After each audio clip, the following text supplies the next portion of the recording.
ఇప్పుడు ఫిన్లాండ్ లాంటి కంట్రీ వెళ్ళేటప్పుడు మీరు నిష్ సబ్జెక్ట్ నేర్చుకుంటే జాబ్స్ రావు. కామన్ సబ్జెక్ట్ అంటే కామన్. ఇప్పుడు ఎవరైనా దుబాయ్ వెళ్ళారు అనుకోండి, దుబాయ్లో మనం ఇక్కడ జావా నేర్పించి పంపించాం అనుకోండి, అక్కడ రాకపోవచ్చు. అక్కడ ఏంటి ఎస్ఏపీ ఉంటుంది, లేకపోతే ఎక్సెల్ ఉంటుంది, లేకపోతే ఇప్పుడు ఏఐ ఉంది, ఇంతే. ఇది దుబాయ్ మార్కెట్. ఇప్పుడు దుబాయ్ మార్కెట్కి ఇక్కడ మీరు పైథాన్ నేర్చుకెళ్తే అడిగి ఏం ఉపయోగం ఉండకపోవచ్చు. సో ఆ మార్కెట్ స్టడీ చేసి, అందుకే టైంలో పడుతుంది.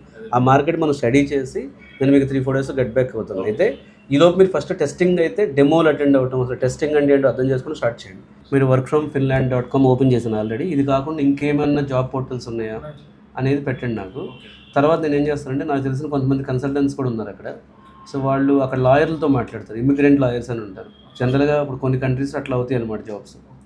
సో నేను ఆ జాబ్ పోర్టల్స్ లింక్డ్ఇన్ ఒకటి, ఈ వర్క్ ఫ్రమ్ ఫిన్లాండ్ ఒకటి, ఒక 5-6 జాబ్ పోర్టల్స్ మీరు పెట్టండి. నేను కొంత స్టడీ చేస్తాను. మోస్ట్లీ ఇక్కడ నాకు అర్థమవుతున్న దాని ప్రకారం కూడా టెస్టింగ్కి వెళ్ళడం బెటర్. మీరు ఫస్ట్ అయితే టెస్టింగ్ స్టార్ట్ చేసేసేయండి.